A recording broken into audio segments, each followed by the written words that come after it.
What is up, everybody? Welcome to another episode of Limited Resources. This is episode number 672. My name is Marshall. I'm one of your Limited Resources, and joining me on the line all the way from Denver, Colorado. This is the new streaming setup? Well, it's got a little work to do, as you can see. I've got a bunch of oversized Magic cards and trophies in the background, just on the floor. But yeah, this is going to be where I'm going to be streaming from once I get it all set up. Yeah, somehow this one's like a little less echoey than the last room you were in. Is it because you took your trophies out? No, I think I've got enough around the room that it's maybe picking up the noise. There's also a lot of packing material still in here, so that could be it. For the boxes full of your other trophies, or? Well, I mean, the truth of the matter is, I would say about a third of the trophies Wizards has given me are broken or in need of repair. Yeah, that's tough because you've moved a bunch of times. Yeah. Well, they were broken before I moved a single time. They just they went with the lowest bidder. I see. Well, I'll tell you what. If it gets a little echoey in there, we know the solution. Get you a couple more trophies, and that'll take care of it. All right, so we're going to do the Q&A show. We're still we have to get scheduled with TBS to do the rewind one.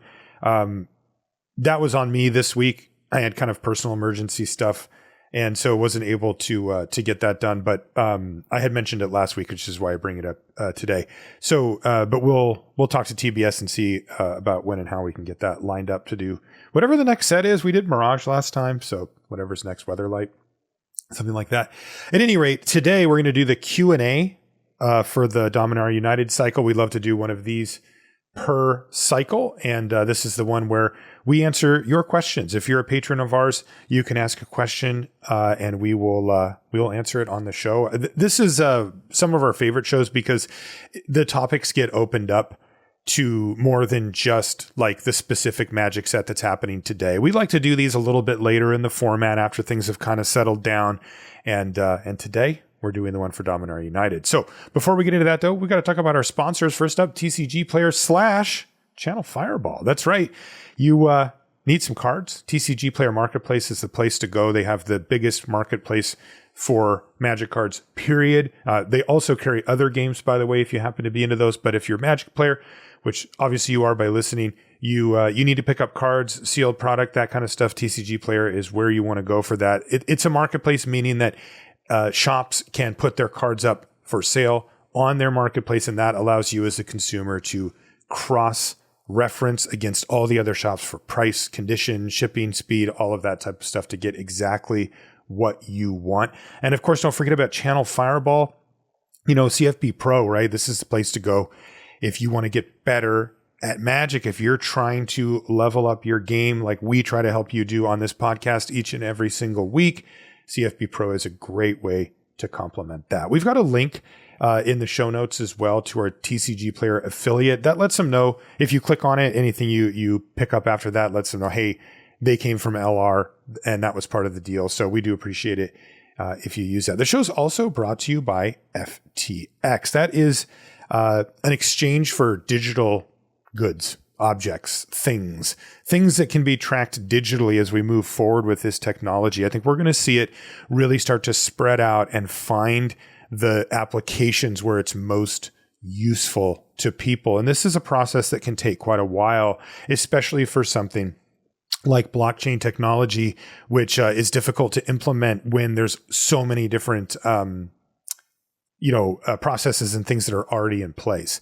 But I think that over the coming years, we're going to see more and more of this pop up in our life and hopefully make our life safer, more secure, and even better. If you want to get in on it, FTX is the place to go as an exchange where you can buy, sell, and trade your digital assets. We'll remind you that neither Luis nor I are financial advisors, and since there always is risk with these type of things, you want to make sure that you consult a financial professional before doing so. But when you're ready, ftx.us within the United States and ftx.com outside of it. The show's also brought to you by you via the Patreon. And as I mentioned before, if, we kind of set up the Patreon so that it would be the best for the most people. So like if you come in at the lowest level, You still get the thank you card and the sticker in the mail, and you still get access to the Patreon feed that has all the posts that we do for like this show, for the Q&A, for when we have guests on and that type of thing. As you move up, you do get some cool stuff. Like you can get access to the show a bit early. You can also get access to the live stream so that while we're recording the show, you can come hang out with us and be in the chat as well. And, you know, it's pretty cool there too, because even if you're not able to be on like right at that moment, it still goes up on YouTube as like a raw stream that you'll have the link for, and you can watch it even if you're a couple hours late, and you can just watch it that way. And that is the quickest way to get the show. It's not the produced version, but you know, you can hear all the stuff we talked about on there. At any rate, all the questions on the Q&A this week are from our patrons. And I just want to say thank you to everybody who supports us on Patreon. It is the lifeblood of the show, and we really appreciate it. Luis, before we get into the Q&A, why don't we do a Crack-A-Pack? Sounds good. Should I just dive into the pack here, Luis? Or Yeah, I think that's a good idea. Okay, so since everybody's going to get 30th anniversary edition packs, right? Yeah, so we actually wanted to do a Crack-A-Pack with the Magic 30 because we're going to do a kind of a card-by-card set review and maybe a couple episodes on the show about it, given that it's a really historical or deep, rich format with that I assume most of our listeners are going to buy a box of or so. Well, it's actually a really great deal because if you spend the $1,000, you get a draft set and they throw in a pack for free. So it's like, you just get one just spotted to you. Well, so everybody's going to do that, right? Well, no, I don't know if that's entirely true. I think mostly what will happen is they'll buy 6 packs collectively. So a draft for 8 players is only $6,000, which is obviously reasonable. Yeah, much better deal. All right, well, let's do a Crack-A-Pack for this nonsense. We wanted to have some fun with it because we poked fun at the set last time. But I was curious, like, what it would be like if you did open up a pack like in a draft setting, because it is beta and like that you've drafted it, but most people haven't. And producer Jeff had the genius idea of doing a Crack-A-Pack for this, and we decided to roll with it. So here's what it would look like if, to be clear, you did that. We didn't poke fun at it. We took a bunch of pot shots at it. Yeah, we did. It's true. Okay. Justified ones. So first card out is Wall of Wood. It's green for a 0/3 with Defender. It's also fun to flash back these cards because they're so bad. Yeah. Even in beta, this one's bad. Like the bar for creatures in beta draft is extremely low. 1 mana, 1/1 with Forest Walk is awesome. Wall of Wood, not good. Not good enough. How about Mesa Pegasus? 1 and a white for a 1/1 with flying and banding. Oh, incredible. This card's great. So if you don't know what banding is, I'm going to try to summarize it in just a few words. Can you really? Okay, I got to hear this. Not just a few, but I can summarize it. The TLDR is when you can attack with this banded with another creature, and when the opponent blocks, you get to choose how damage is distributed to your creatures. Likewise, this can block with any number of creatures. I don't know why there's a difference there, and when you block, you also get to choose how the attacking creature deals damage. So, for example, they attack with a 3/3. You block with Mesa Pegasus and a 4/4 banded together. You make them deal 3 damage to the 4/4. You lose none of your creatures. Very strong card. Banding is a busted ability. It's really the best of all worlds, where it's both busted and confusing. Yeah. So whenever they had Magic Online flashback stuff with banding, those cards were just auto wins because every single one of your opponents didn't know what banding did or thought they did and didn't, which was even worse. Right. And it's also just a really strong ability, even if you know what it does. Next is Creature Bond. It's 1 and a blue for an aura that enchants a creature. It says when an enchanted creature dies, create a creature bond deals damage equal to that creature's toughness to the creature's controller. Not a great card. Put it on their creature and hope it dies and do 3 damage to them or whatever. Pretty bad. All right, this is interesting. So we have a 1/1 flying banding, or I can interest you in a Scathe Zombies. That's a 2 and a black for a 2/2. Well, the one on Flying Band or Mesa Pegasus is much stronger, though Scathe Zombies is certainly a playable card. And going back to, efficiency, we've got Giant Growth. That's green for an instant. Target creature gets +3/+3 until end of turn. Also interesting that, many of these are the originators of their type. This is the original combat trick in green, right? This is the OG. Scathe Zombies is the first zombies. Even though it doesn't, ETB tapped or whatever. But Giant Growth is playable, but still, what you'll find, when we've done any type of coverage or when you've done these drafts, right, Luis, is that the creatures rule the day, right? Like if you can get playable creatures, that's the thing that's like the most in need. Yeah, I will say that Mesa Pegasus is quite a bit stronger than Giant Growth, but there is a pretty decent argument for taking Giant Growth because red and green are the two best colors. Because they have the best creatures. Well, red has all the best spells. At common, red has Fireball, Lightning Bolt, Disintegrate. Like that's just a murderer's row. Right. And X spells are even better here because the games all take forever. But green, has a bunch of excellent creatures, and white and blue are the two weakest colors, black somewhere in the middle. So I'd probably actually take Giant Growth over Mesa Pegasus just because I do not want to be in white. Okay, well, we've got another playable white creature. It's Pearled Unicorn. We've got a Pegasus and a Unicorn. It's 2 and a white for a 2/2. Yeah, I mean, playable, but not as good as Giant Growth or Mesa Pegasus. Not usually recommended, but Stone Rain, 2 and a red for a sorcery that says destroy target land. Is that a thing that you can do? You said the games last long. Usually, if that's the case, Stone Rain is less good. But people splashing around a bunch, or but people do end up splashing a fair amount, and I think Stone Rain is actually fine. Also, sometimes you're on the play and you Stone Rain them, and it's kind of like taking an extra turn. Okay, but still Giant Growth or maybe the Pegasus here. I would take Giant Growth, with okay. Pegasus pretty close behind it. Black Ward is next. This is white for an aura that enchants a creature. Enchanted creature has protection from black, and that doesn't affect Black Wards. It doesn't remove it. Black Ward is decent because you can protect your creature from like terror and drain life, but still not. It's okay. If you play against a black deck, you'll want it in your deck, but it's not a card I'm going to take over a solid playable. Ivory Cup is 1 mana for an artifact. Whenever a player casts a white spell, you may pay 1. If you do, you gain a life. Nah, even in beta, these things are pretty bad. There's a cycle of them, the charms. Okay, well, you said white and blue are the worst colors, but how about Psionic Blast? That's the 2 and a blue instant. It does 4 damage to any target and 2 damage to you. It's a good card, the original Char. I still think I would take Giant Growth. I think Sonic Blast and Giant Growth are comparable. The creature stats are so bad that Giant Growth is going to help your 2-drop kill their 4-drop and survive. Or even their 5-drop sometimes. Like a 5-mana 4/5 is above rate, and your 2/2 can now kill it for 1 mana. So what do you think? Does it? Yeah, I would take Giant Growth. Okay. I actually think it's still better to do that. Okay, and now, so the way that these packs work, so there's one more card, but then I haven't told you the 2 old frame cards yet. But the card that we have, so all the ones I've read have been new frame, old art. And that's this one too, Demonic Hordes. This is 3 black for a 5/5 demon. It taps to destroy target land. And then it says at the beginning of your upkeep, unless you pay black, tap Demonic Hordes and sacrifice a land of an opponent's choice. This thing's a bomb. Oh yeah, Demonic Hordes is fantastic. I would slam this card. You're going to play this on turn 6. You're going to have 3 of your swamps locked down forever, but you're just going to sit there and eat all their lands so they can cast no more spells, and then you're going to win with whatever it is you want to win with. Yeah, and I mean, this is a 5/5. Like, it is bigger than most things. Yeah. Yeah.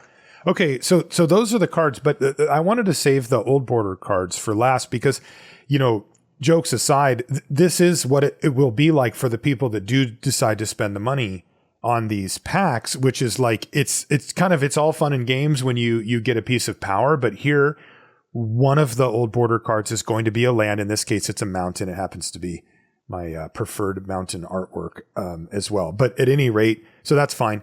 And the other one is Pirate Ship. Right? It's 4 and a blue for a 4/3 that can't attack unless defending player controls an island, and you can tap to have it do 1 damage to any target. And whenever you control no islands, you have to sacrifice it. Totally fine card. I guess it's not as good as Demonic Hordes or whatever, but like going back to the collector aspect of it, like this is what you're walking away with. You got yourself a Pirate Ship. Yeah, I mean, Pirate Ship is pretty good, but I'd still take Demonic Hordes. But also, just at the end of the day, are you happy that you spent $250 on a Pirate Ship and a Demonic Hordes that aren't even really real Magic cards exactly? Right. They're not playable. Like, you're not allowed to put them in your deck, in any. Also, not very many people I imagine would want to put either of those cards in their deck. True. Good point. Yes. So there you go. We're going to take Demonic Hordes and win our beta draft, which you Did you win your beta draft? I did. Well, I split in the finals. I did lose I lost the draft in the finals to a much better deck. But you split it though before playing it out, or how did that? Yeah, work? We decided to split the prizes, which okay. I've done a couple drafts like this. I did at Gen Con a couple years ago, 5 years ago. I did a rotisserie draft, or a Rochester draft rather, where it was a 1-pack of everything from unlimited through, I think it was something like Urza Saga or so. It was 24. It was unlimited and then 24 sets. So like past unlimited. So Legends, Antiquities, Arabian Nights, all that. It was very cool. That one I also made the finals and played against another Hall of Famer, Bob Marr. Oh, sweet. Did you win that one? Well, we split though. I did win that one. Man, you're just chopping all the finals of every one of these old school here's a funny little anecdote before we move on. So Rochester draft, if you haven't played Rochester, it's a pretty brutal format. 8 players are sitting around the table. Player 1 opens their pack, puts every card face up, and then you draft like normal. Like they pick one card, the next person picks a card, etc. Until it hits everyone's taken one card, and then the person who goes last takes a second card and it goes back. So you get 2 cards out of every pack, but the earlier you pick, the later you get your second card. The way they did the Antiquities packs, because Antiquities packs are so small, is they opened 2 of them because they're 8 cards each. Mm-hmm. And the way the draft ordering went, it was Bob Marr, a person next to his left, and then me. And there's 2 of the same common in the pack, battering ram, a 1/1 banding for 2, and Bob takes it. The next person just takes something else, and then I take the battering ram. And he looks at Bob, and he looks at the battering ram, and he looks at me, and looks at the battering ram, and is like, And that's part of why Rochester draft does not get played anymore, because it is pretty awkward to have like your draft mistakes face up, right? Just right in front of you for the world to see. Yeah. Rochester's draft format I've never done myself, and every time somebody explains it to me, and they talk about it in reverence, BDM, you to a point, Huey. They all talk about like, oh man, it's deep. It's, it's the hardest one. And I'm always just like, I don't want to play that. And I don't want to cover that. Like, it just sounds completely miserable to me. I hate face up games. Like, I don't like games where you just know all the information. That doesn't interest me. Okay, let's get into our questions. Before the actual questions though, Luis, we did this week get just sort of randomly a couple of genius or grifters thrown at us on Twitter. And I thought we would throw those into the genius or grifter pot here. So this first one comes from Chet, who says, when a cybersecurity vendor asks for some time with me, I don't send them my calendar app. Instead, I send them an open table link to make a reservation at my favorite steakhouse. Really narrows down who's serious. I love it, because it's completely hardcore. opt-in. Like, you get sent this link. You don't have to make this reservation. The only downside I see is I don't know how much the steakhouse costs or how much you like it, but the price for me to have dinner to listen to a sales pitch that I don't particularly want with someone I don't know, this is more than a steak dinner. I'll tell you that much. Like, I think for most people, a steak dinner would be worth it. Like, yeah, you go to your favorite restaurant and you got to listen to somebody blab, but you get free, awesome food and maybe the job, It's true. If there's an actual opportunity here, and the fact that you're gating the interview or that like not even interview, the like pre-interview behind a $300 bill or whatever it would be, does mean that whoever's doing it is probably serious. So that part is, I think, pretty smart. But I think it's genius overall. It is too, because they can just say no. Right. Yeah. Like they can just go, who is this person? The downside is you look like a jackass, but like if you're in a position where your skills are highly desired, then you get to do that. I was going to say, this is an advanced move. Like this is not, if you're only okay at your job, you do not want to be doing this, because it really is like a power play. I mean, it says like, you have to come catch me. Right. I mean, this is when people try to get you to do coverage, right? Like you're gated behind a steak dinner and all the Arnold Palmers you can drink. Yeah. And let's just say I don't know if we're going to be seeing you doing coverage at the regional championship. Yeah, this is definitely genius, though. This is harmless. I mean, the only downside is that you could limit your own opportunities, and if you choose to do that, that's fine. So, well played, Chet.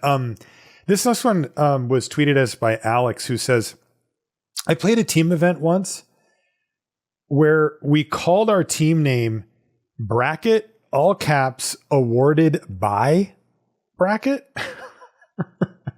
And round 2, our opponents saw it on the pairing sheet and went for lunch.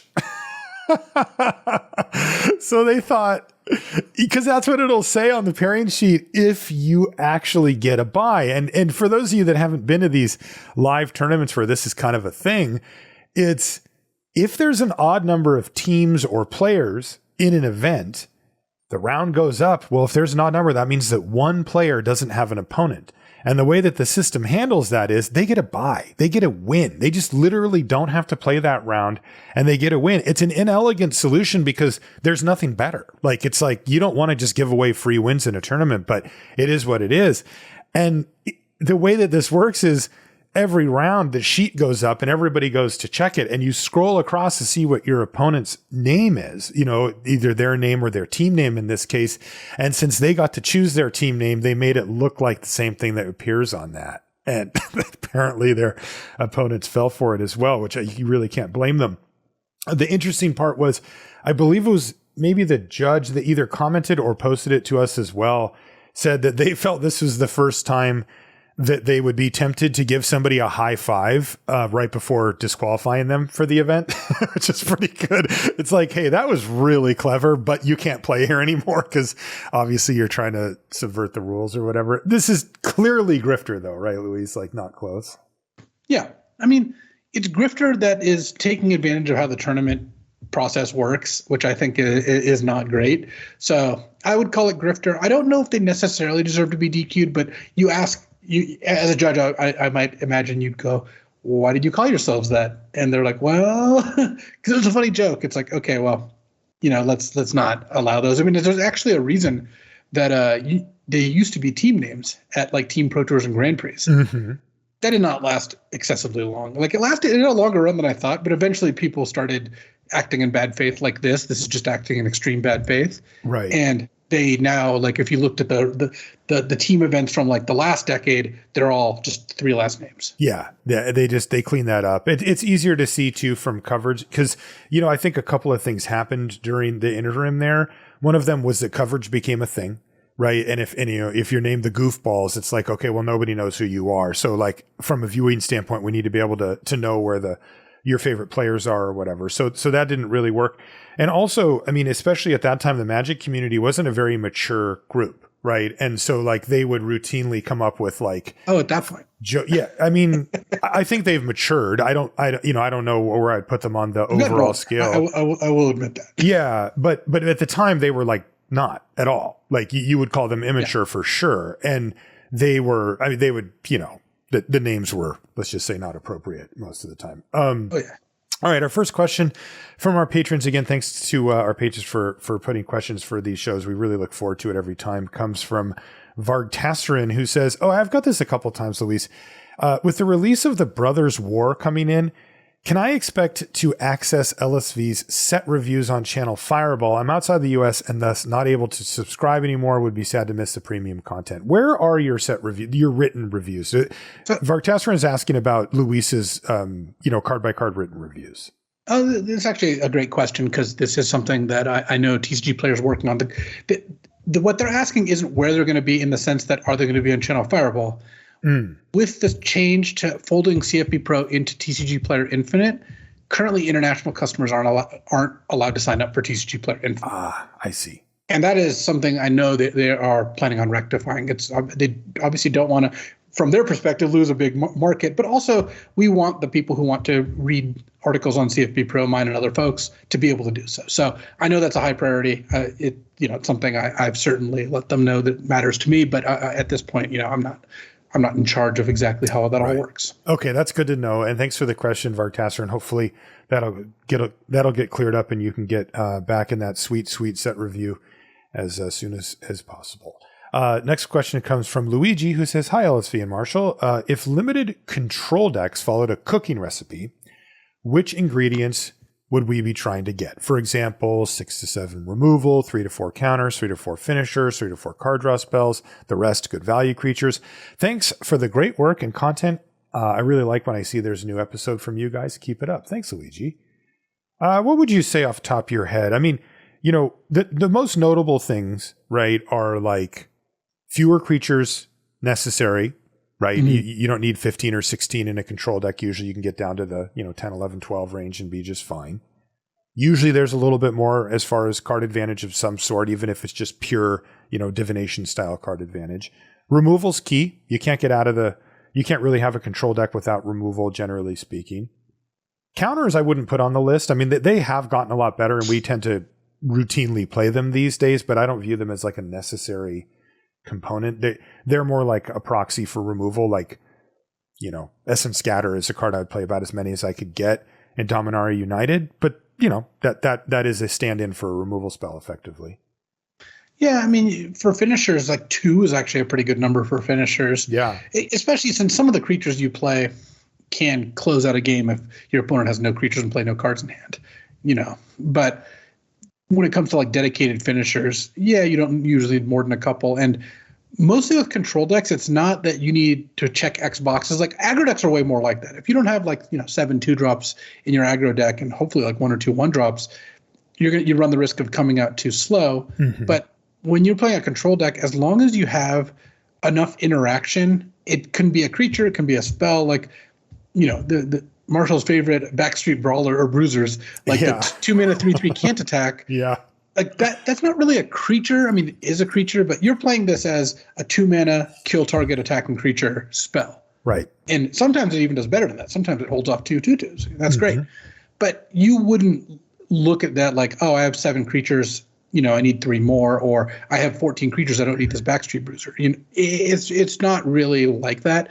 So for control, I think in general, it's like, how many ways do I have to stop my opponent from killing me? How many ways do I have to get an advantage as the game goes long? Whether that's 5 mana draw 3 or 6 mana 5/5 flyer, or something like Urborg Repossession is a great way to get an advantage if the game goes long. All those things, and as long as you have enough ways to interact and enough ways to close out the game, it's not like you can follow a recipe so much to get there.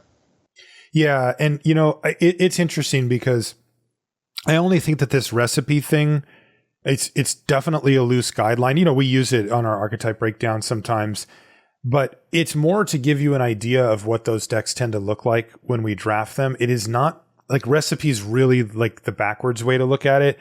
It's better to say these decks tend to have somewhere around these numbers. But if you try to use it as your input saying, well, I need to get to 7 creatures. Okay, I got my 7th creature. Now I need my 4th removal spell. That isn't going to work. Like every draft is different. It's just sort of how things average out. And you just need to know the big picture stuff. Like you need to know, hey, I don't need 6 2-drop attacking creatures in my control deck. I need fewer creatures. Finishers, we've seen over the course of time that those come in many different shapes. For example, almost every deck in Dominaria that's not like red-white could be categorized as a control deck of some sort. All of the slow decks, the domain decks, the walls deck, they all are aiming to get to that state of inevitability that we like to talk about.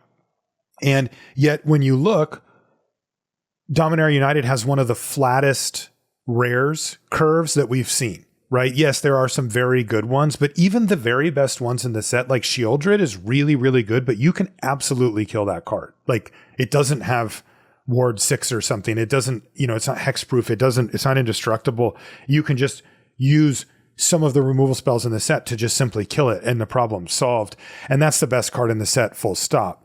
So when you think about it like that, we're not really relying on finishers, right? What are we relying on? We're relying on places to spend a whole bunch of mana of different colors. And that means like kicker cards that end up, accruing value over time, or even, ways to pump up cards or, dump your mana into them as mana sink, stuff like that. So the idea of a recipe isn't quite like, we don't pitch it that way on the show kind of on purpose, because it's more like a retrospective look. Like these decks tend to look this way, but not as a recipe.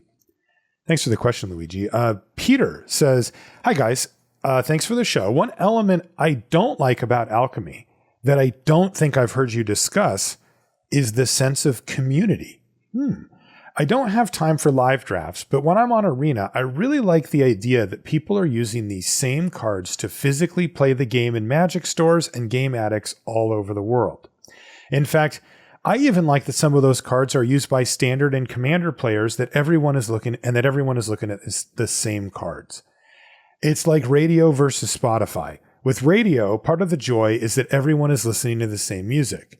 I dislike how Alchemy removes that and changes the cards per playstyle. Maybe I'm old-fashioned, but I'm curious if you have the same feeling or if you'd care more about the raw gameplay advantage of Alchemy.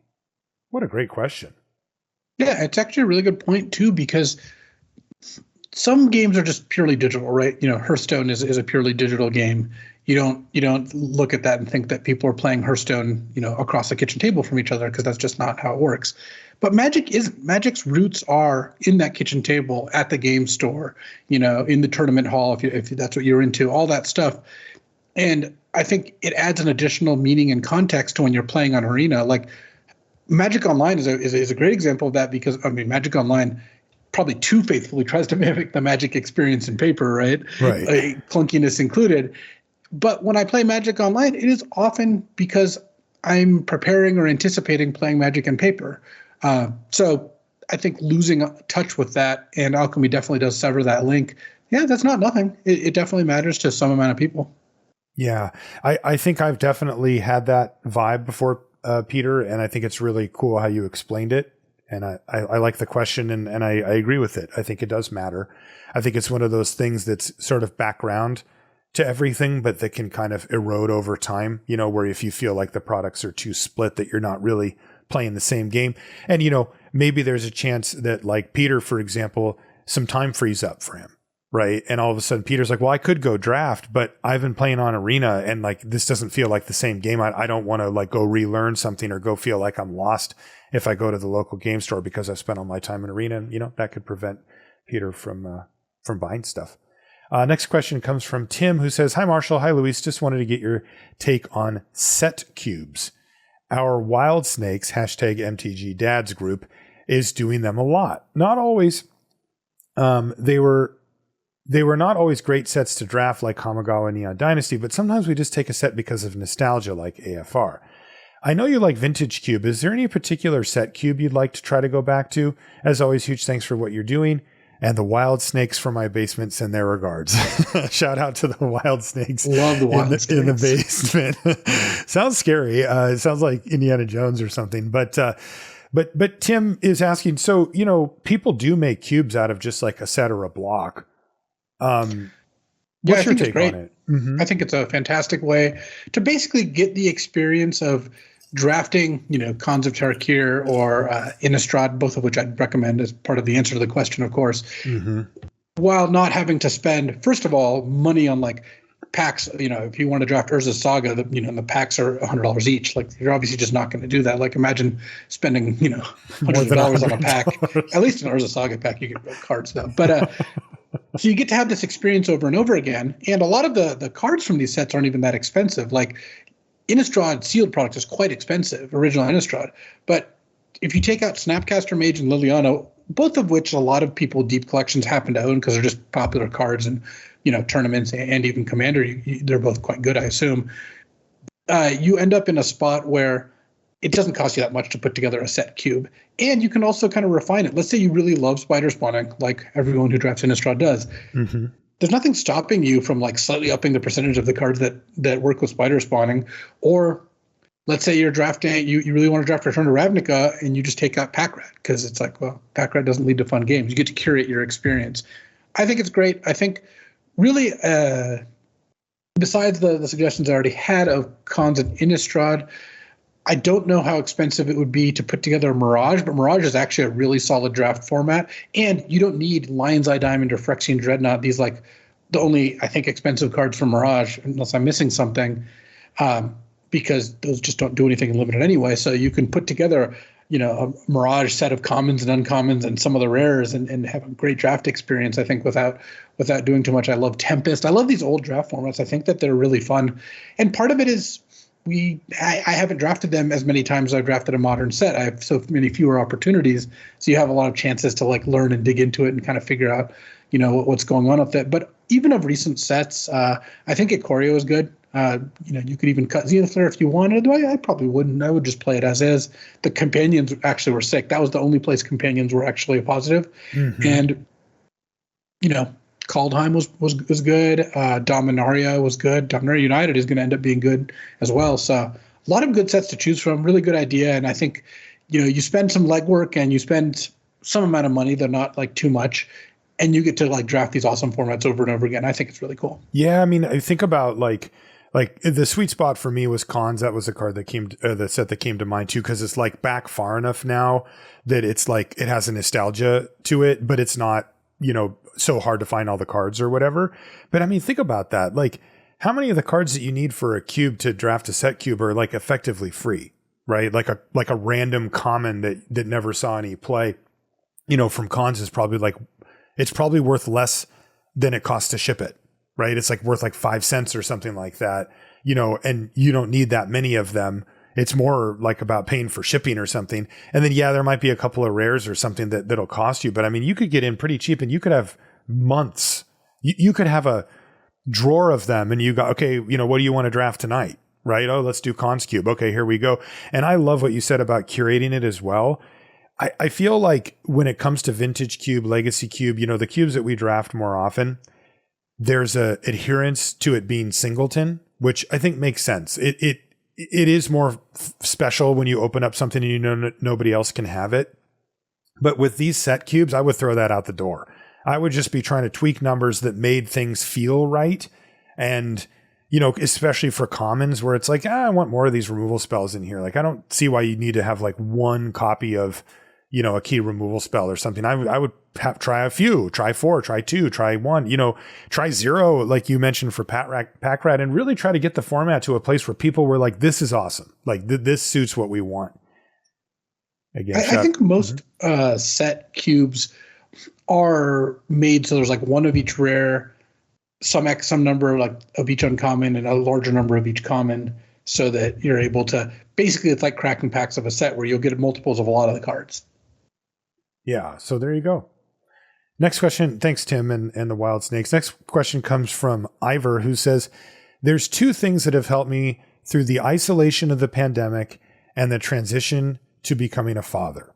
Wow, this is big. He says, wow, LR and drafting, as well as Bo Burnham's Inside. Your attitude towards limited and life more broadly inspired me when I was most down, and I've found much identification in Bo's depiction of depression just after 30. You are both about 5 years older than me, but I was wondering if you've seen it and what your thoughts were if so. Always enjoy your content and draft better for it, but actually, most of all, your worldview. That was really nice of you to say, Ivor. And I mean, Luis and I don't talk about this stuff on the show too much, but, we do talk about it amongst ourselves about how, the magic and the getting better at magic is, of course, kind of the core concept of the show. But part of the reason that it's remained something that, has been interesting for us and something that we get excited about every week is because of stuff like that, where we've just received enough messages from enough people that have said, hey, I'm listening to the show, not just because I want to like draft better or whatever, but because it helped me in some other way. And that's, very rewarding for us to be able to feel like we're connecting with more people like that. Are you familiar with Bo Burnham's Inside? I started to watch it and it was not interesting to me. What is it? So he filmed it all during the pandemic. He's like a comedian who sings most of his songs. Oh, like is he the guy that sang the Jeffrey Bezos song? Probably. I don't know. Dude, you would love that song. It was that. Yeah. Okay. Producer Jeff gave us a thumbs up. That is the Jeffrey Bezos guy. That song is really funny. I have not seen the show or documentary or whatever that we're talking about though. No, I'm not. It's just not the kind of media I like. So what's it about? He's singing songs like that are kind of social commentary / funny. Okay. Then it's his stuff. Okay. But he filmed it all in his apartment, like by himself. I see. Okay. I'll check that out. He's a talented guy. I'm not taking anything away from him. No. I don't really like comedy and I don't really like music. So the intersection of those two is not really my jam. Okay. Fair enough. I know a lot of people who liked it though. Well, I got to send you the Jeffrey Bezos song though, which producer Jeff says is from from the special. But anyway, it is. Do you want me to very tell short. You that it's great or let you know that I won't be listening to it? No, in either case, I won't be listening to it. It's like a minute and a half. It's not. It's just a chorus basically. Like it's not. You don't have to like commit anything to it, and you will like it. It is funny. So listen to it. That's what I want you to do. Next up comes from Atupong, who says, that was actually pretty good. Thanks, Marshall. Says, hello, Marshall and Luis. Keep up the great work. Can you do the power rankings of overseas places you visited in terms of food? Ooh, this is tricky. Japan, goat? For me, number one is Japan. Same. Part of it is there's actually, I'm not saying there isn't a wide range of, in every country, but Japan has like a really wide range in terms of like sushi, ramen, the like yakitori, like grill, like there's just, they have a lot of different kinds of food that are all incredible. Even you go into like a 7-Eleven there, I love their little pre-made sandwiches. Like there's just high quality stuff, Yeah. But my favorite actually encounter with Japanese food was so Paulo Vitor, Hall of Famer, arguably the best Magic player of all time. That I think Finkel maybe has a slight edge. He doesn't like eggs. Not everyone's perfect. And he went and he was like tilted because he kept getting things with eggs in them. And he finally went to this bakery and he got the bun, and the bun had a picture of a chicken on it. He was like, "Oh, a chicken bun. He loves chicken." And it was a bun filled with egg. He was so mad. That's incredible. I thought that was awesome. So brutal. Number two is probably tough because number one is like if I'm being on, like it's tough because the question was overseas places, right? But like, so that leaves for me Europe. Well, Europe's a lot of different countries. I know, but I'm grouping it, and then it's not just one country. It's like a lot of countries. And then also Australia, which is one country. Australia has some stuff that is cool, but it doesn't have a lot that you can't get in the U.S. I didn't find the distinction to be that big. Me neither. And so, it's sort of like some of the European countries are like this, where it's adjacent to what we would have here, but it's like slightly healthier and you don't get as much. And so for us Americans, we're like, what the heck, And of course, when they come over here, if it's power rankings, Japan, Italy, France, Japan, Singapore, Italy, France. I love Asian food, so it's I know. And going to the Grand Prix in Singapore was just amazing. See, that's the problem is that for me, it would be like, I've only been to Japan, in Asia, but I would, it would be like Japan, China, Korea, Vietnam, Thailand. Like those are all my favorite, like those are like my favorite foods, just give me a spice bag and I'm good to go basically. Yeah. Out of respect for our producer, Jeff, I won't rank Ireland. I'll just abstain from ranking it. Yeah, it just isn't going to make. No, but there's definitely, some of the places you mentioned in Europe have some really great food as well. I like a lot of the middle, I've had some really good meals in places like Germany and Netherlands and stuff too. You can find it. They're not quite as well known as like France and Italy for their cuisine, but there's some good stuff there too. But Japan, the answer to Atupong's question is Japan. And that's, if I had gone to more places in Asia, that they would be filling out that list too. Next question comes from Andre, who says, Marshall, can you explain your excitement for creatures that bounce the opponent's creatures? You seem to like them more, for example, than Ravenous Chupacabra. And then also there's a follow-up. Luis, what is your equivalent to Marshall's excitement for Mana War? it's interesting because one of the things that I always think about when it comes to Magic is that it's like a mode of self-expression on some level, and that the deck that you play represents some parts of your personality or how you see yourself or how you want to put yourself out into the world. And I think that that extends even further, which is like if you watch people do any competitive endeavor, you can sort of start to throw them into archetypes, you know, even from when you're young or whatever. Are you an aggressive player? Are you the player that like gets your head in there and goes for it and is, you know, diving on the ground and doing all that stuff? Are you more passive? Are you more thoughtful? Right? What kind of a player are you? And when it comes to gaming and sports and stuff, for me, I'm an aggressive player. And it's always, every type of endeavor like this is always, for me, in some way, a measure of restraint. Like when it comes to poker, when I was learning poker, I just wanted to go all in all the time. I just wanted to like, I sense any weakness whatsoever. I just want to jam and just shove when it comes to Magic, I just want to turn all my creatures sideways. When it comes to like video games, like if you're playing a first person shooter, I'm the guy that just wants to run in the door and start blasting and not, you know, camp out or try to do strategic stuff. That's how my brain's wired. So each of these things, because I recognize if I want to get good, that's not going to work. I always have to like start from a very aggressive standpoint and then whittle myself back until it's appropriately aggressive, because it actually benefits you. Like if you're very passive in most competitive endeavors, you won't succeed. It's usually not. Most competitive endeavors are not conducive to a lot of passiveness. So it's actually a good place to start, to be like a little reckless and then try to like dial it down. But that's how I always am. And when I get to play cards like Mana War, where I get to add to the board while setting my opponent off balance or resetting the thing that they did, you know, getting like in Magic, what we call like a tempo advantage, that is my personality in a competitive sense, perfectly encapsulated. That is what I want to be doing. The thing where I get incremental on my side and incrementally take you back on your side. The greatest feeling I have in Magic is when I beat somebody by making these type of tempo plays where I had just enough to get across the finish line and beat them, and they die with like 5 cards in their hand as a result. Cheap counters, bounce spells, remand, you know, that like probably my favorite constructed deck of all time was in Modern, and it was Rug Delver, you know, with like Tarmogoyf and Delver of Secrets and a bunch of counters and some burn spells. I loved that deck. I played it all the time. You know, when it was PTQ season and stuff, whenever it was remotely viable, I would play that deck. And Mana War is the encapsulation of that entire strategy.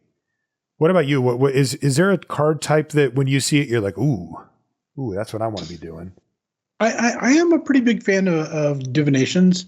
Mm-hmm. Like, there's nothing I like better than like, you know, using your first 2 turns, trading off cards, and casting a divination to repel. Yeah. But I have to say that you like Mana Wars more than like any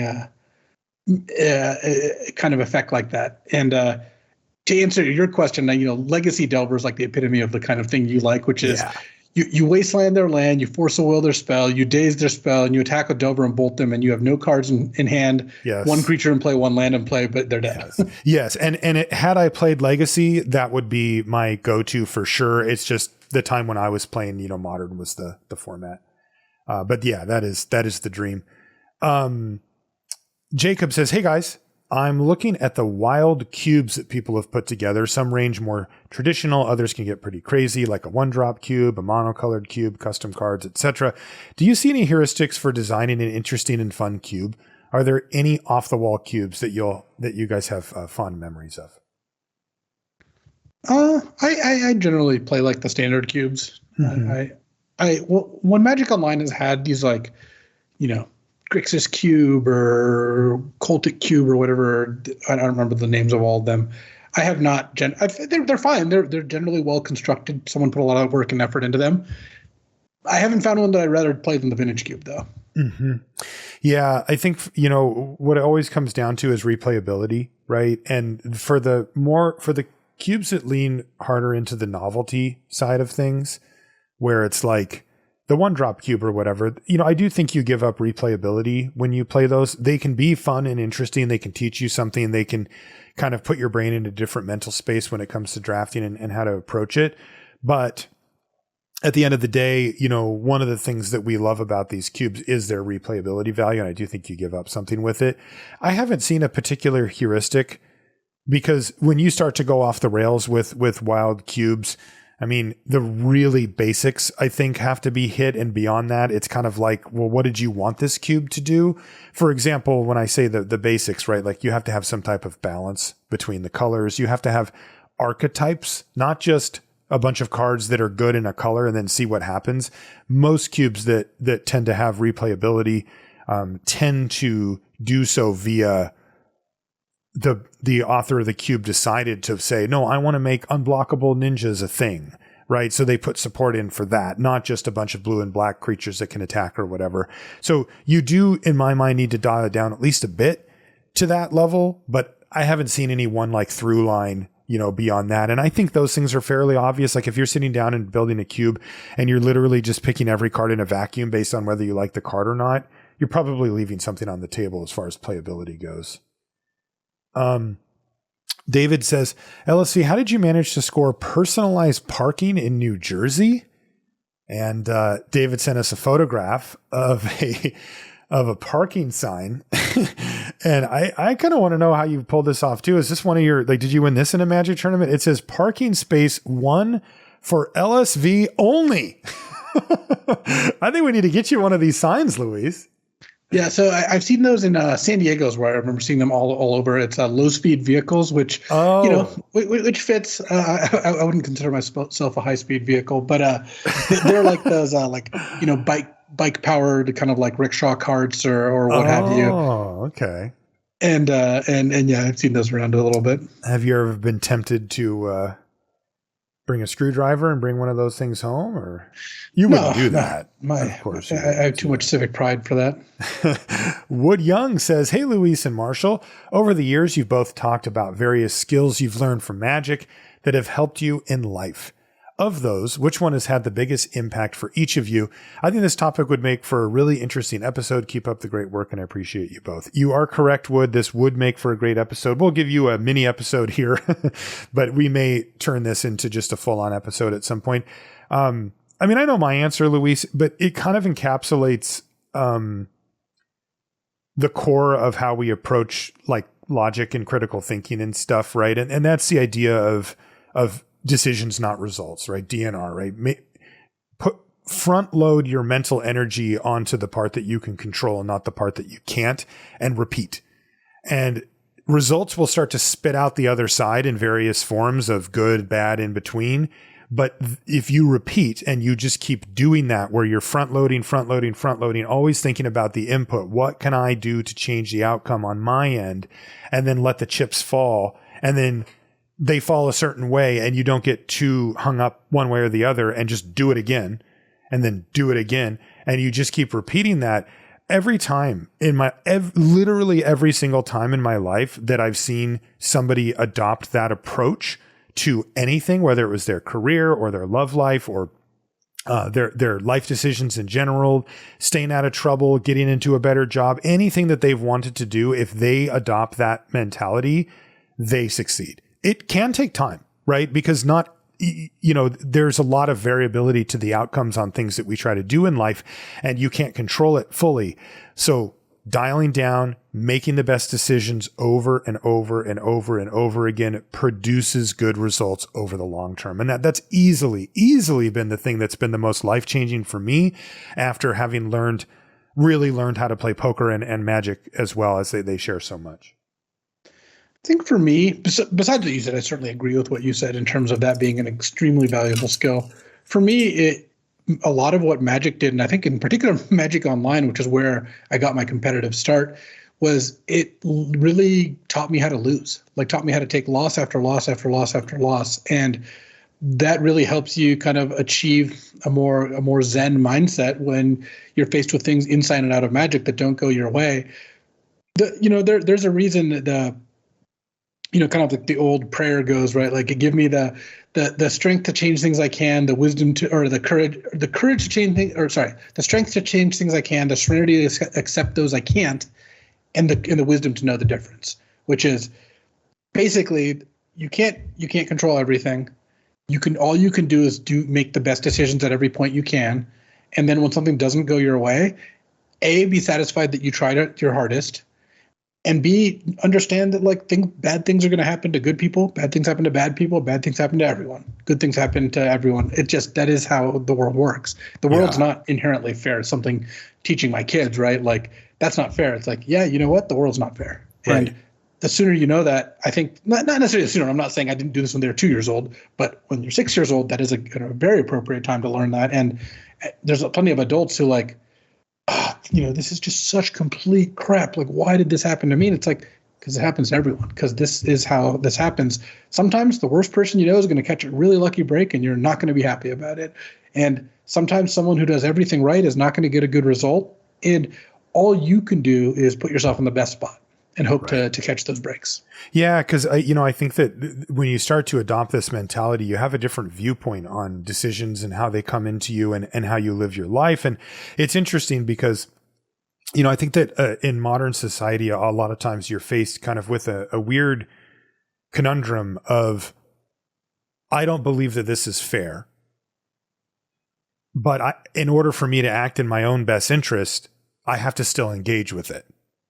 And that's very difficult, right? Like if you feel that you are being scammed or oppressed or, held down in some way, it's very difficult to say, well, then I'm just going to rise above it. You kind of think, well, why should I have to do that? Right.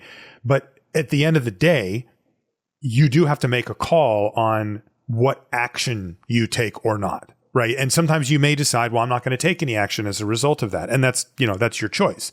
But you do have to look and say, like, how's that working for you? How's your life going? Right. Because you only get one and you don't get that much time. And so it's frustrating, right? Because sometimes you have to face that down and you have to really like swallow some pretty bitter pills about it. But I mean, at the end of the day, it comes down to what do you want your life to look like? And this is the approach that I have found that if you're willing to do it, it will work. It just sometimes takes time. Next question is really interesting. It's from Adam, who says, hey guys, in your opinion, is it ever inappropriate to start a Patreon? In my case, I have a full-time job and I'm perfectly content financially, but at the same time, the stuff I create takes quite a bit of effort. I would feel bad to have people giving me money on the one hand, but on the other hand, some of the companion content I produce probably won't get created without that extra push of people holding me accountable. Thanks, by the way, for this podcast. It's my go-to, and I really appreciate you guys and your outlook on all things. Great question, Adam. And I've had to go through this full journey myself when it comes to content creation and the stuff that I do. And is there ever a point where it's inappropriate to start a Patreon? I guess it might just feel wrong at some level. When you're starting to get to like absurd, like, I don't know, if Taylor Swift started a Patreon, it would be kind of like, what? Like, feel like you're doing fine. Like, I don't know. That might feel a little bit out of place. Or like if sports stars, if LeBron was like, hey, I started a Patreon, give me money, it would be like, what? Right. And they don't, but maybe that's where it would get to that point. But any time in my mind, like how much Adam makes at his full-time job, it has nothing to do with starting a Patreon or not. What I found, and this is what I try to explain to content creators who ask me for advice about this stuff, is you have to be realistic. And if there is not like what Adam mentioned, no people expecting you to do the thing, there's no monetary gain or any other type of, financial, like some type of reward that's more tangible than just, I feel good about making something, you will stop doing it. At some point, you will stop doing it. And I know how excited you are right now on episode 5 of your new podcast. But you talked to me on episode 57 when you're tired and you had a bad week and things aren't going so good. And there's no accountability. There's no incentive. There's nothing there to kind of push you forward. You will not do it. And 1 week will become a month. And then you will do one more episode where you say, hey, I'm really sorry. I had some stuff come up in life, but I'm back on track. And then you'll never do it again. And I've seen this happen so many times. I can't even tell you over the years that I've been doing this stuff. And, I was I was interacting with some people that started a watch podcast, and they started like a kind of a series, like where there were multiple podcasts going on one feed type of thing. And the person who ran it was really against monetization of any type. And I said, I totally understand the instinct. Their idea was to stay independent so that they weren't influenced by any outside sources when they would talk about things watch related, so that they could feel like they could say whatever they wanted. And I said, well, there is a balance there, right? You can work with vendors that aren't the things that you're talking about, so that you can say what you want to say, and you can read an ad or endorse a product or something that you feel you're comfortable with, that you feel is a good product that your listeners might actually like. And there's a balance that you can hit. And as long as you don't go crazy overboard with it, it's a reasonable thing to do. And Patreon's the exact same way. And he said no. And I said, and I told him what I just told you, that we will start, you will see this fade over time. And to their credit, they're still going to a point, but they had like 5 podcasts going at once, and now they have like 1.5. And they absolutely had like a good thing going and could have turned to something really fair, open, reasonable, like Patreon, where it's completely optional. My model for it since I started it has always been the same, which is make the show free, get it in as many hands as you can, and some percentage of people will decide to support you. That's the model. That works totally fine, to support a show like ours. And that's what I recommended to them, because, you can go to sleep at night. Another, like a smaller thing within that is like, we still have our Patreon on a per episode basis. So when we put up a show, it charges you the amount that you've chosen, and you can choose any amount you want. We have like kind of buckets, but you can do whatever you want within it. And you can also limit how many times that happens per month. And I have had it recommended to me by Patreon, like actual people there that said you should switch to monthly. And I said, why? And they said, because you'll get more money. Because like if you miss an episode, you'll still get the same amount every month. So it's more consistent for you. And I said, that is very tempting, because it does kind of feel sketchy when it's like, if you're going to miss an episode. But I said, no. And I said, and I understand that may mean that I don't get as much. But I said, I feel really good about the deal where it says, if I put something up that you've agreed to ahead of time, then it'll charge you. And if I don't, then you don't get charged. I would feel guilty if we didn't put up a show for 2 weeks straight and it still charged everybody the same amount. And that's, motivational for me. What's your motivation as Adam, who makes content on the side, right? If you right now, like take my watch channel, for example. I have a goal of trying to get up 2 videos a month. It's very difficult for me to actually do that. I've done it a few times, multiple times, but oftentimes I miss. And if I was getting the same amount, would I have the same pressure on myself to say, hey, you got to get, and also, what if I could figure out a way to get 3 videos up a month? Right? I'm not really doing this for like, I don't view these things as like, I'm doing this for money. But who the heck isn't motivated by more success, by more financial stability, by these things? I am, right? And so when I look at it, I think, and by the way, I have the exact same setup on the Watch Patreon too, where it's per video. And they also told me that I should switch it over there. And I said, no, at least for now. I mean, I could be convinced. I just haven't, like, for the reasons I'm saying, I've decided to stick with it, which is, what if I could figure out a way to do 3 videos a month? Let's say I hire a video editor. Right. And they do part of the video editing. Now I'm doing 3. And now I got somebody else a job. Right. And we're building something bigger, where if it's monthly, what's my push for that? Right. So that's how I see it, Adam. You have to recognize your own level of self-motivation and it will fade on some level over time. And there is absolutely nothing wrong. In fact, in my experience, most people that consume your content agree that you should get something for putting in the time, effort, dedication, and everything to keep putting out shows and videos and whatever it is that you happen to be working on. And they will 100% back you up on that. Also, it's worth remembering that things like Patreon, I think, are the most beautiful form of this, because they're completely optional. There's no guilt tripping, right? Like, we never come on the show and say, hey, we really need this. Please come support. We say, if you like what we do here, it's there. right? You can come, you can go, you can change your amount, you can up it, you can lower it, you can do whatever. There's never any like locking you into something. It's nothing like that. And I think, Adam, for you should 100% make a Patreon, because if you don't, you won't be making this content in a year. And I think that anybody who's consuming that content is going to be left without it. And they probably would have said, hey, if you just would have started a Patreon, I would have supported you, but you didn't give me that choice. And now I don't get the content that I want. So make one. I have a lot of thoughts about this, Luis, obviously.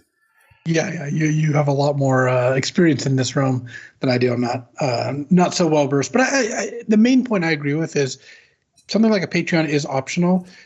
If you're worried about whether you should make a Patreon, you're not the kind of person who's going to make a Patreon that's in bad taste, is basically kind of how I feel. Like, if this is something you've thought about, like, we know people who make one episode of something and fire off a Patreon with 15 tiers. And it's like, that doesn't matter. No one has to donate, but it does kind of look a little off. Yeah. If it's a labor of love and you want to put one up, by all means do so. Yeah. Especially if you've established any type of audience. Next question comes from RJ, who says, similar to a recent question, I feel lately that my worst draft decks feel like they suffer from draw your cards in the wrong order problem. Are there heuristics that help mitigate this, or is it just variance, or is it just flawed perception of another problem? Probably. What do you think RJ means by that? Well, I assume we're not talking about like, I always draw my 2-drop on turn 4 and have my hand, or whatever, because that's obviously just variance. That's just normal, yeah. If you're drafting a lot of synergy decks and then not having it come together, I think what you can look at is, do you have enough support? Like, are you putting in combos where one card combos with another card and neither card does that much themselves? But that's kind of hard to do these days. Like, I'm a little confused as to exactly what this could be related to, besides, like, I think maybe just kind of not getting there in some of these games. I do think that if you're trying to put build-around cards in that do nothing by themselves and you don't have enough support, you could run into this. But for the most part, this is something that'll straighten itself out if you play enough games. Yeah, I have it into two camps here. I think kind of where you were going, Luis, with one is that RJ may just be on like a bad run and just be tilted about it, kind of insane. Like, why does this keep happening? I draw 5 lands in a row when all I needed was a spell, or I can't find a land off the top. And that's normal. So, that's more of like a mental game question. Rather than like what order the cards came out.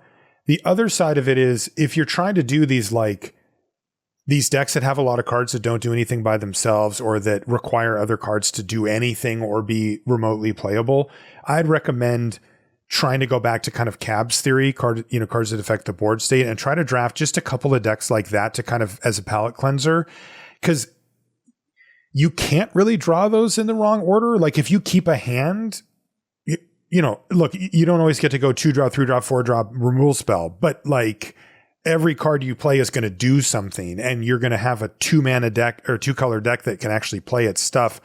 Like, you probably won't have that problem as much anymore. And maybe you can kind of use it as a way to reset for those other decks.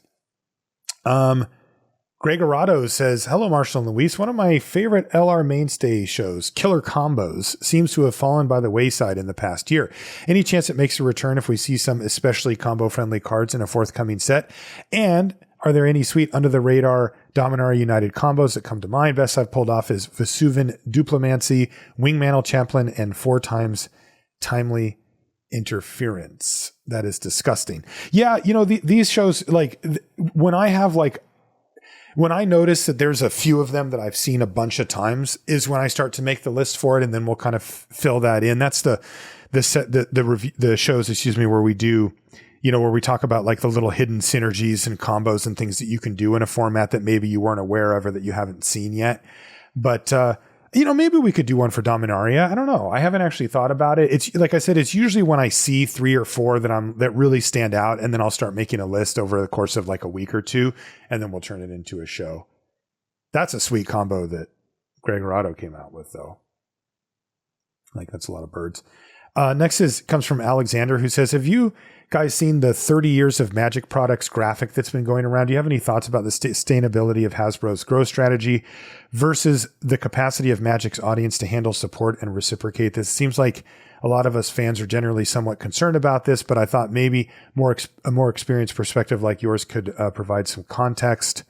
I think, is this the one where I have seen this. It's the like new products per year. And it has like a downward list that shows you. And basically it shows that somewhere around 2013, they started to add more and more, and it's kind of exploded depending on how you categorize a product and stuff like that. I listened to a podcast that Matt Sperling and TBS did called Raising the Takes, where I listened to the live actual show of it, so the stream you could say itself. I'm one of the original fans. Yeah. Okay. Great. And where TBS I thought broke this down really well. And his generalized take on it was that he felt that there's a good chance that Magic was actually under monetized for quite a while, like where there was actually a lot of runway there for them to push certain buttons to make more money. Now they've started to push those buttons, and they've pushed a lot of them, yet they haven't seemed to have hit the wall yet where people can't buy anymore, or the community gets fed up. Because I'll just remind very quickly, Alex, if you've seen it on Twitter, don't assume that that's what the Magic community thinks. That's like a small percentage of the Magic community that doesn't accurately reflect what like the average Magic player or the average Magic consumer actually thinks about things. Most of them aren't on Twitter in that space at all. So it's kind of like a weirdly entrenched vocal minority that we're all part of. But if you take us out of that bubble, the generalized Magic population, that's a step bigger, doesn't necessarily agree with the things that happen there. So I don't know, if the Magic community is tired of it, but what TBS said is that generally speaking, when companies push these boundaries, they will eventually find that boundary. And then there will be some type of backlash or some type of negativity that will come from it. And I don't just mean press, but I mean like, reduction in sales or growth or something like that. And then they will have to figure out how to calibrate back to something that makes sense for their audience. And he said he's actually surprised that they've been able to push it this far without having that pushback yet. Yeah. I just have to admit, I don't care about the like corporate side of Magic, what's good for Wizards, what's good for Hasbro. I just don't care about that anymore. People talk about it all the time, and it's just like, I mean, yes, I don't want Magic to go away. I don't want Wizards to fail as a company, but that's not really on the table. I don't care if they're optimizing or not. I would rather they print less sets because I think it's less fun. Mm-hmm. But this is a game. I play this game. I really want to be able to play the game more, and to some degree, of course, I want it to be sustainable in the sense that I don't want it to go away. But like, when there are all these people arguing about whether this is like the smartest direction for Wizards to go and stuff, it's like, I don't care what their profit margins are. I don't care whether they're doing a good job of this. It doesn't matter to me. I have no influence on this. Like, right. I don't even know that much about this. Like, I'm a reasonably smart person who spends time thinking about this for other games and stuff. So it's not like I'm completely uninformed, but I don't know the particulars of what they're trying to optimize for, all that. And I just don't care. Like, I care whether the sets are good and they're fun to draft, and I care whether, there's tournaments I get to play in, and I sure hope there are because I love playing in tournaments. But I keep going back to this tweet. It's such a funny tweet from a couple of years ago when Arena came out, and people were like, "This is going to be so good for the game," and it's like someone, it's Lewis Kaplan, actually, I think a player from Madison, I think, but he was like, whenever people talk about how you might not like Arena, but it's going to grow the game and be so good for the game, it's like hearing that my favorite restaurant's going to become a franchise and become McDonald's and be all over the country. It's like, I don't care about that. I want to eat at my favorite restaurant. Right. As long as it's still there.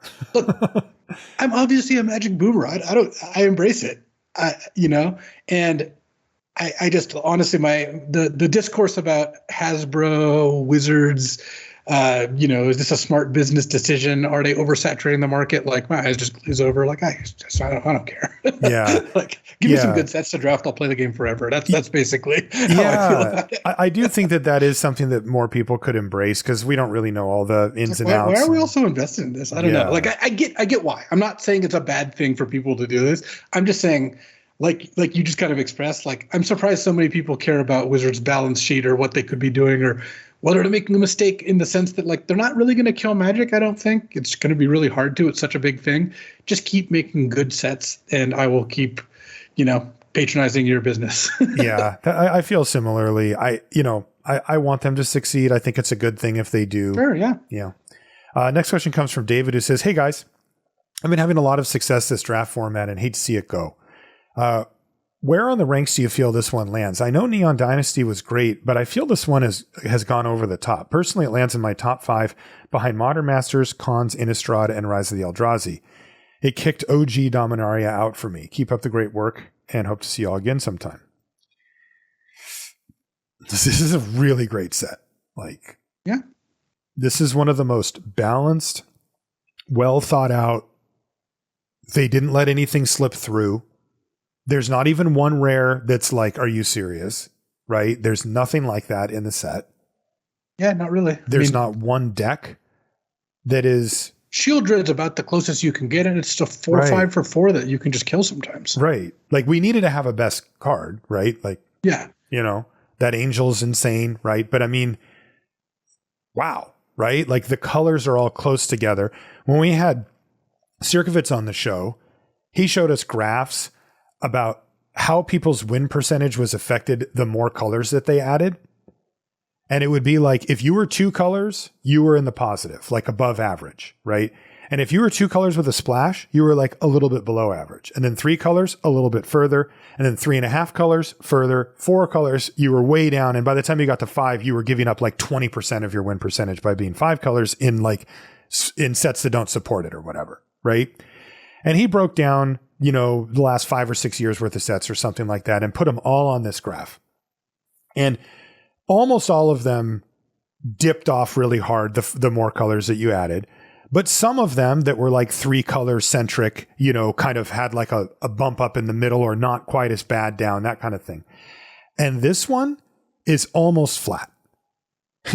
Your expected win percentage with 2 colors is within like 3% plus minus all the way to 5 colors.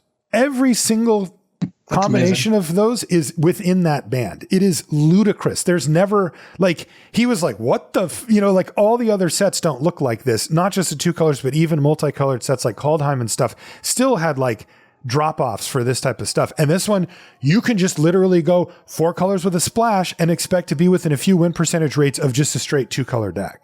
That's insane, right? And all the colors are balanced, like individually. All the archetypes are balanced. Not literally everything's exactly the same, but like I can win a draft with effectively any color combination. That I don't think we've had a set like that. There's no runaway rares. There is one mythic uncommon, but I don't know. Is Wingmantle Chaplain a mistake? Probably not. It requires some, reasonable build arounds. I think it would be better if there wasn't a common tutor for Wingmantle. Agreed. That I think was itself is a little mistake. Yeah. So look, end of top the day, 5. Keep giving us sets like Dominaria. You make as many secret lures as you want. Yeah, but David wants to know if this is cracking top 5. I don't know that I'm ready to say that. Okay, but it's in the running. I will give it that. For me, that's always the type of thing that I can decide a year and a half after the set. Right. That's what I'm saying is like you need a little separation from it to I think really feel it. Yeah. But it's right up there, David. I wouldn't be surprised if it did make it. Yeah, I don't think it would be shocking to end up there. Ron says, "Hey guys, love the show. It's a highlight of my week." Thanks, Ron. 2 questions. Do you think the long summer gap and disappointment with Baldur's Gate would have been less of a problem if New Capenna and Neon Dynasty had switched places? No, it would have been way worse because New Capenna, I think, was like better. Well, wait, no. It would have been better because we would have had Kamigawa for longer. Right.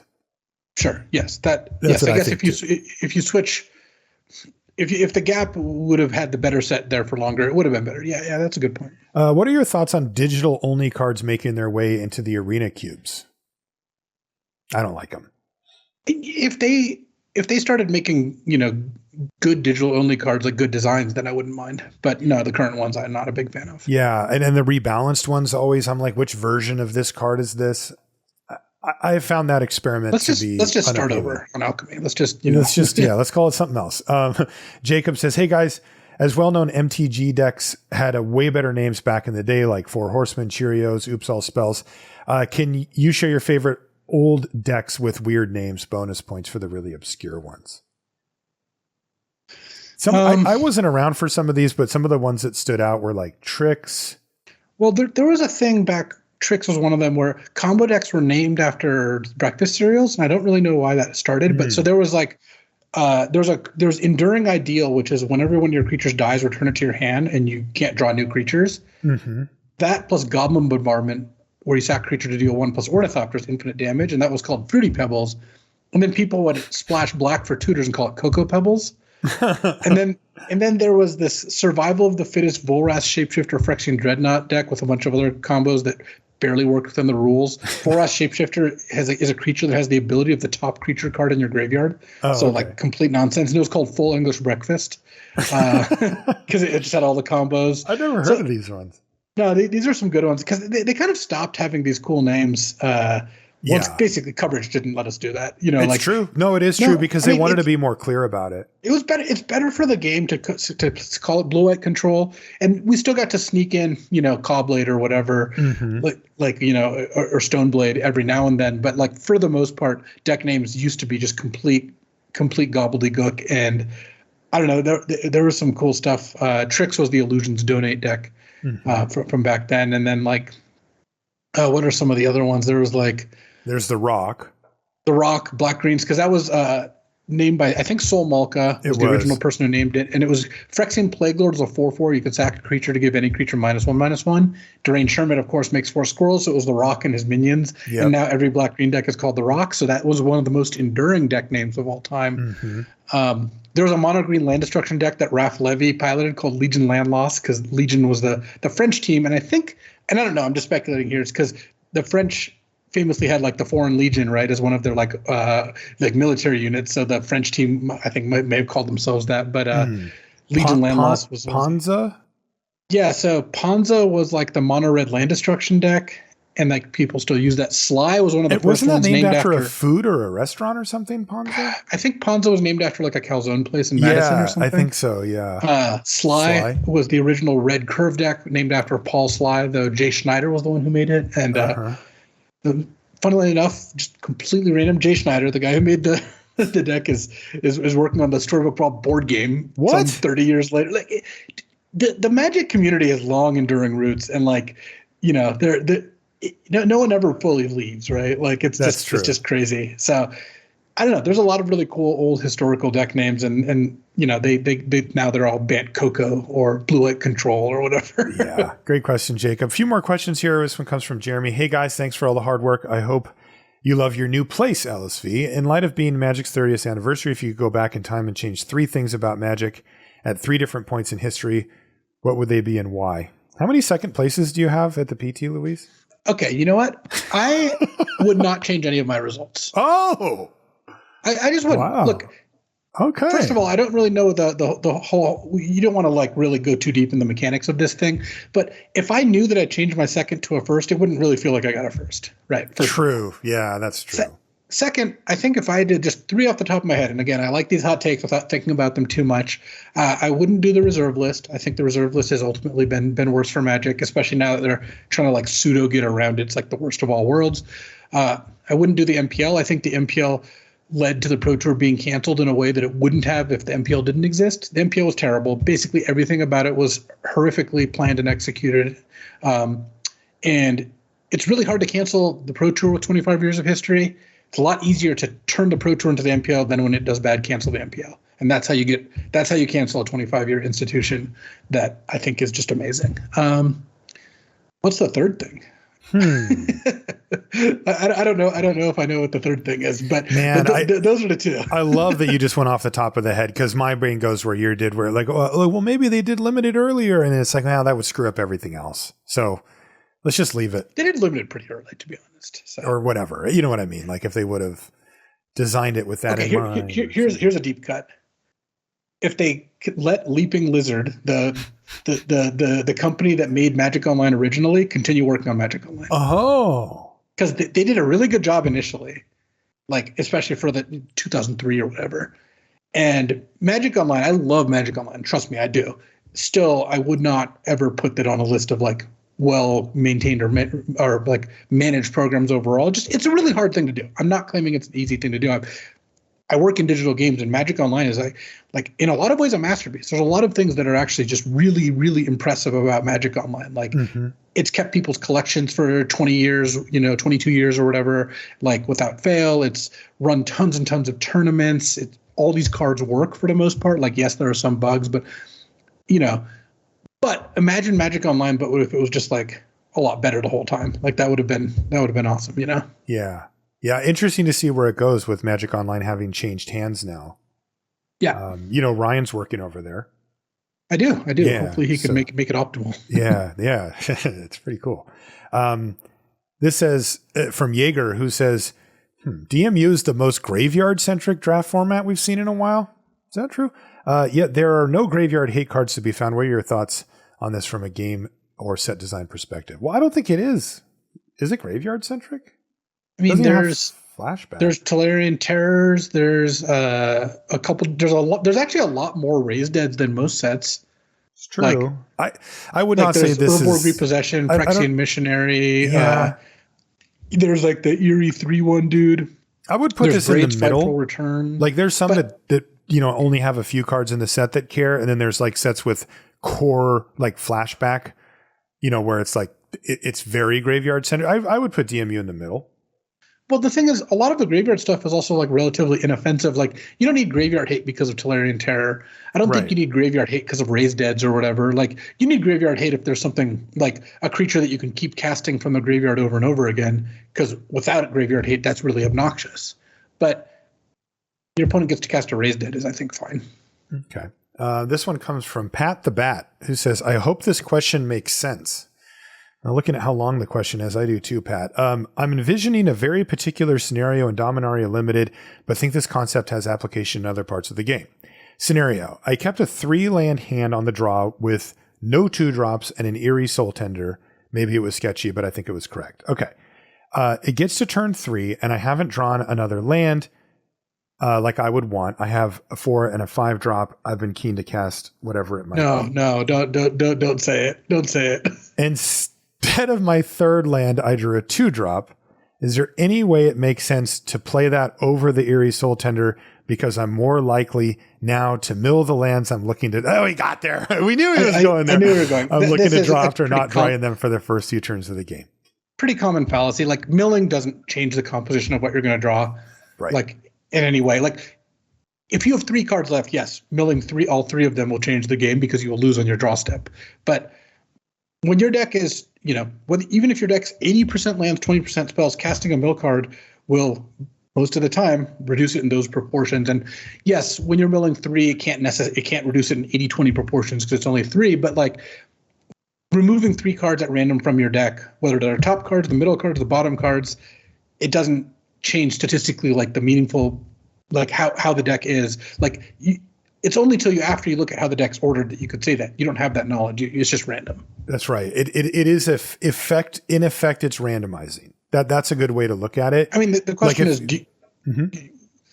you haven't drawn lands. You really want to draw a land next turn. Would you choose to shuffle your deck? Right. That is the actual question. And Pat says here, I'm looking to understand why my play might have been correct or incorrect. Am I still just as likely to mill non-lands as lands despite not drawing any in the first 3 turns? So your inclination does have some impact where you're thinking, okay, think about counting cards in blackjack, right? As you go through and you say, oh, a bunch of the low cards have been removed from the deck. Now the deck is richer in high cards. That does happen in Magic as well, but it's such a small impact that you 100% do not play around that. If you have a couple of cards left in your deck, milling becomes something to actually consider. But in this case, it's as if you had picked up your deck and shuffled it. Another way to look at it would be, what if I told you, the exact same scenario, I could just take your deck and just take half of it and exile it, right? Do you think that you'd have a different chance of hitting the lands that you want? And the answer is no. You have the exact same proportion that you had, even if half your library has been milled. Yeah. This is something that a lot of people fall prey to. It's not, it's not uncommon to think this way. Like, and this is a reason that newer players also overvalue mill when they use it, or are very scared of it when your opponents use it. And then it's not really changing what's going to happen until you until you actually run out of cards. For further reading, there's a seminal article on whether you should loot or not that you could check out. Yes, there is. And Pat, I like that you're digging deep into these details. The ultimate question that comes down to for you is it the two things you're comparing are, should I be efficient and use my mana to play a card that costs 3, or should I play one that costs 2 and affects the board less when you're under a constraint of mana? And the amount that you gain by playing your 3 mana card to potentially open you up to being able to double spell or be more efficient later so far outweighs anything that you could come up with. Statistically, it's just not even a remotely close question. Rob says, I struggle with playing around combat tricks in the early part of the game. When my opponent attacks into my creature, especially if it appears to be a chump attack, under what conditions should I block or let it through? If I don't block, but then on the next turn I hold up mana, good opponents will just not attack and play around another spell. I think this is all exasperated in best of one, but when I don't block, I just take, quote, free damage. And when I do, it feels like I get blown out. What heuristics to use to handle blocking in the developing part of the game? Fantastic question, Rob. This is a pattern, Luis, that we see all the time in Limited, where your opponent attacks either, as Rob put it, as a chump attack, they're 2/2 into your 3/3 or whatever, or a trade that they probably wouldn't want to make, right? Like they're good 2/2 offering to trade for your crappy one. I think the heuristic in general is you should block. Yes. Because in the early turns of a game, let's say it's turn 3, almost every combat trick will use up their whole turn. Yep. Because in the worst case scenario, it costs 1 mana and they have a 2-drop, but that's just not that common. I'm going to, when they attack with their 3/3 on turn 4 into my 3/3, or even my 3/4, I'm pretty happy just blocking. The exceptions are when your creatures are very high value. If I cast a Haughty Djinn on, turn 3, and then they attack with the 2/2, I'm a little less likely to block. Honestly, I still probably block a lot of the time. Yeah. But if your creature is really valuable, then you're less likely to want to block. And if you know they have a specific trick in their deck that's pretty good for you, or that they would want to play, then you're also less likely to want to block. An example is in New Capenna, the Illuminator, the 1/1 double strike that when it got targeted got connive. I'm a little less likely to want to block that because they want to use a trick on that. They want to cast a trick and get their connive and get to draw their card and all that. So I don't really want to give them that early. But for the most part, you can just block, and the downside, or like the failure case of their combat trick trading for your creature is usually okay. One thing to note is people don't really bluff for the most part. So when they attack a 2/2 and a 3/3, they pretty much have a combat trick. Yeah, and you're just accepting to trade off. I think the two things that come to mind for you, Rob, here are, one, let's play out that scenario further, right? So you block, they have a combat trick, but they use their mana on it. They say play a land and pass a turn back to you. Now you get to be the first one to play a 3-drop. Then you pass to them. If they want to keep up with you, they have to play a 3-drop or maybe a 4. And now guess who gets to be the one to attack into them while they're tapped out, and you can leverage your combat tricks.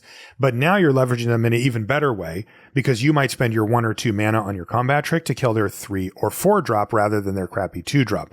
It can turn around pretty quickly when you lock them in to using that. The last thing that I'll say is, you said, when I don't block, I just take, quote, free damage. And then when I do, it feels like I get blown out. You need to focus on that part. Why is it a blowout? Like, answer that question for yourself. It's not. The answer is it's not. You traded a card for a card, probably similar mana, like their combat trick likely cost 1 or 2 and your 2-drop cost 2. So it wasn't a blowout. And if they can't use the rest of their mana for the turn as a result, then you may have even benefited a mana out of the exchange because of the way that it played out. That is not a blowout. That is a clean exchange, right? They traded a card. You traded a card. They had to pay mana for it. You had to pay mana for it, right? So don't look at it like it was a blowout. Blowouts are when you double block and they have the combat trick to kill both of your creatures with 1 card, right? That's where it's like, yikes, that's going to be tough to come back from. Or they have the removal spell to kill your big creature, and then the other one eats up the small creature. That's a blowout. 2-for-1s are blowouts. 1-for-1s are not blowouts. They just feel like that. Oh boy. Last question, Luis. John says, got any wild Gabe Walls or Patrick Chapin stories, or just any stories from that Pro Tour era? I know you do, Luis. Gabe was a real character. I never had a chance to meet him, and unfortunately he passed away. You never met Gabe? I never met Gabe. Oh, wow. Yeah. The only interaction I had with him was seeing like crazy tweets from you about like you guys doing some random push-ups things, and just like, and every story I've ever heard from him, he sounds like an absolute character. Just one of those, like, you will not forget that person type people. I sure won't. I mean, Gabe so Gabe Walls was a old school Magic pro. Like he really started, like he wasn't that old. Like he was actually a little bit younger than me. Mm-hmm. He first kind of burst onto the scene, I think, in like the early 2000s, maybe a little earlier than that. Like had a good finish at Nationals. I think 1999 Nationals or 2000 Nationals might have been his first thing. But when he was actually instrumental in Team CFB forming, partially because he would help organize some of these group like things. Like, I mean, one thing that gives you an example of Gabe is like he before Pro Tour Paris, when we were testing, and this is the Pro Tour we played Cobblade, probably the best deck we've ever played in a tournament. He's like, hey, come to San Diego. I'm house sitting. I've got this awesome, like, huge house that's right on the beach. And so we go, and the house is amazing. It's like this giant house on the beach, has a hot tub. It's like just crazy good. And he's like, and we're like, Gabe, like, this is free. Like, we don't have to pay for this. He's like, oh, no, it's okay. I'm house sitting. But if the guy I'm house sitting for comes by, just tell him you're just there for the day. Like, I'm not supposed to have people over. And I'm like, okay, so you're not, okay, well, whatever. We're all here. We're not going to leave. Yeah. No one ever came by. It was fine. We were in that just awesome house for a week or whatever. And like, Gabe was twice the chip leader at day one of the World Series of Poker main event before just like, bluffing it off against like people who were actually really good. Like he was brilliant, but reckless, like just like all these things put together, a really complicated guy. I miss him. Like we lost touch because, he kind of fell out of Magic, and he ripped off a bunch of people at kind of the end, myself included, but honestly, I'm not mad about it. Like he had some mental health stuff too, right? Definitely. He was like homeless for a while. He went to prison for a while, like really tough. At the end of it, I just wish Gabe was better. Like, I don't care that he effectively stole money from me, but like, it just like, that doesn't matter to me. I had a lot of good times with Gabe, and I learned a lot from him. He definitely taught me a lot about angle shooting and how to not have that happen to you, how to like bet, how to like just see the edges and see what's going on. I had a lot of really, really real conversations with him. The guy knew a lot about life. But he never was happy, I don't think. And that's tough. So some of it, like I remember the first time I ever met him, I played a money draft against him. And the whole time I was beating him really badly. But the way he was acting, he was cackling, he was doing this whole Gabe Walls thing. I felt like I was losing the whole time because I had no idea what was going on. The seasoned pro, he's like acting like he has it all at the end. He just throws all his hand of 5 lands on the table. It's like, you got me. And it's just like crazy. Like I remember at GP Oakland many, many years ago, we went out for ice cream afterwards at this actually kind of famous ice cream place in Piedmont called Fenton's Creamery. And we gamed credit card game to see who was going to pay for it. And we convinced one of the guys there was, he had never gamed before. He was like a little new to all this, a little new to Magic. I was like, okay, I guess I'll game. And he loses. And as we're waiting for the bill for him to pay, Gabe just takes his spoon and scoops a bunch of his ice cream and just eats it, like just cackling. Like Gabe had the best cackle. It was just great. I'll have to do more Gabe stories at some point. There's a bunch of stories that I honestly couldn't tell on the podcast, though. At some point, maybe I'll rethink that. I don't know. He had a lot. I mean, he ran quasi-legal poker rooms. He had founded a recycling business before his partner like kind of stole it out from under. Like, but the thing with Gabe is you never knew when he was just completely full of it. But at the end of the day, I don't know. He was a unique dude, and a lot to say there. All right. Well, let's call it a show there, Luis. Great questions as always from our patrons. We love these episodes, and we really appreciate everybody who took the time to ask a question, and we'll be doing another one on the next come around on the set as well. If you want to find us on social media, I'm Marshall_LR and Luis is LSV. You can find everything related to the podcast at lrcast.com. I want to thank our sponsors, TCG Player and Channel Fireball, as well as FTX for their support of the show. We do appreciate it. And with that, we'll see you next week. Despite those Gabe stories sounding like a sign off, I actually did want to chat about Marvel Snap. I don't know if you've seen it, but it's a game just came out. I've seen people talking about it. Oh yeah, the launch was huge. There's a number of reasons why you've heard of it. First of all, they got Samuel Jackson for a video ad, right? Like they're partnering with Marvel, one of the biggest brands. Also, it's the first game from Ben Brode's new game studio. New a couple years old, but it's their first game, Second Dinner, and he was the inventor of Hearthstone. Like he was the first person to design Hearthstone. So, impeccable pedigree. And it's fun. It's really slick. It's a really fast game. Each game is just like a couple minutes long. Like it's like a 6-turn game, and each turn takes like 10 seconds, And then with all Marvel characters, it's very easy. Like there's 3 lanes, and you're trying to win each lane. Each character just has a number on it, and that's how big it is. But obviously, they have special abilities, and each location, each lane has its own abilities that get revealed on turns 1, 2, and 3. But it's a cute game. I'm gonna see how long I end up playing it, because it hasn't felt like the most replayable game in the entire world, but it's super well done. Like the effects are great, the sounds are great. I'm enjoying getting new cards and trying to like build my deck into combos. Your deck's only 10 cards because you start with 3 cards and you go 5 turns, right? You draw, so it's very, or 6 turns, so it's very short in terms of how much gameplay there is. But I've really enjoyed it so far, and it's been quite interesting to see kind of what folks have come up with. So. Yeah, Marvel Snap's cool. Like I want to check it in 6 months to a year to see where it's at, but it has definitely provided some good distraction.